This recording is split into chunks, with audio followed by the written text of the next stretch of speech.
This video teaching example will consist of a worked illustration of a course taught to a group of students who may be in a typical classroom environment or that may be taking a lesson on command decisions and recognition prime decision making asynchronously at a distance. The methodology utilized is a combination of various teaching strategies and philosophies that incorporate as many of the students' senses and learning styles as possible. This is accomplished through the implementation of blended learning concepts and coursework that can be delivered asynchronously and repeated to the benefit of the student. I will teach the lesson as I would in a classroom where I'm being recorded. Then, at the end of the example, the lesson will cease.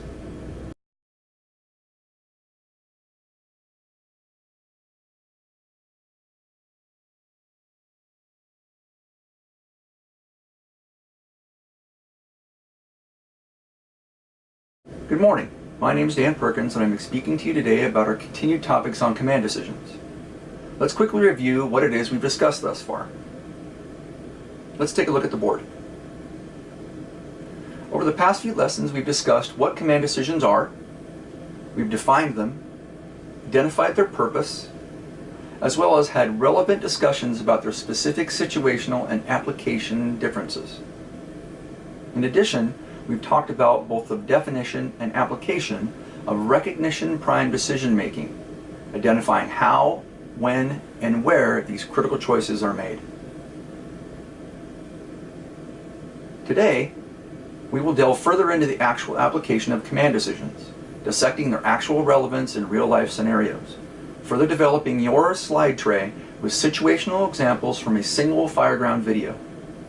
We will watch, discuss, analyze, interpret, and finally, synthesize the actions seen in this particular video as well as additional future videos. So let's discuss the student lesson objectives.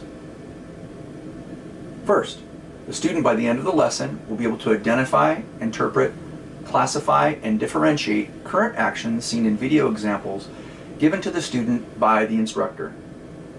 Second, the student, by the end of the lesson, will be able to develop a new set of actions that they will recall based upon information previously synthesized from the first set of identified correct actions. Third, the student, by the end of the lesson, will be able to recall during high-stress environments the correct actions for known scenarios through the utilization of recognition prime decision making. And finally, the student, by the end of the lesson, will be able to employ the recently acquired skill in recognition prime decision making, applying that skill to new unknown scenarios with similar qualities, situations, and physical characteristics. Now that we discussed what you need to be able to do according to the student behavioral objectives, let's talk about how we're going to do this. It's going to be done in 3 distinct steps. Step 1. First, you will view version 1 of the video either online or with your class in its entirety in real time, from beginning to end, no stops, no delays. Then, secondly, you will view version 2 of the video in its entirety in real time again, paying close attention to the overlaid text, key points, as well as questions that are identified and presented relevant to that video. And here's a key point with step 2. As you're watching, you'll need to briefly jot down notes of additional points to discuss with me as well as the rest of the peers in your class. Remember that discussion is where we learn the greatest amount from what we see in these videos. Finally, you will then view the video for the third and last time. This time, you will interpret key elements that are pointed out in the video, stopping to discuss fundamental concepts or actions that the instructor as well as the students have identified. And as a reminder, without discussion, the concepts and actions in the videos are more difficult to interpret.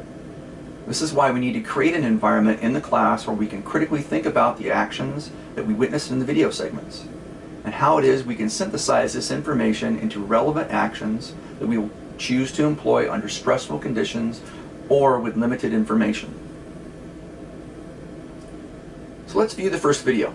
And remember, View version 1 of the video online or with your class in its entirety in real time, from beginning to end, no stops, no delays. Let's watch the video.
Now that we've watched the video for the first time in real time, let's prepare to watch more critically.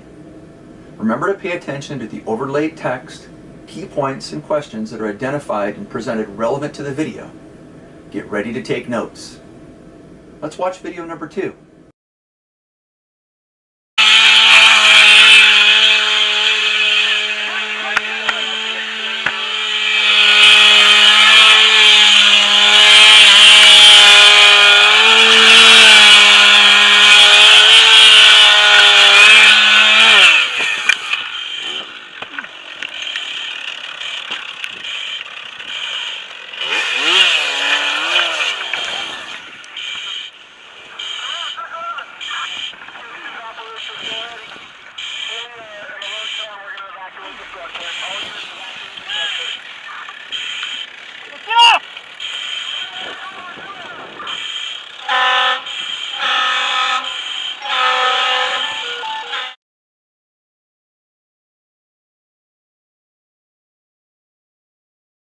Now that we've watched the video and jotted down some notes, let's discuss what some of us identified were relevant to the items pointed out in the overlaid key points and questions.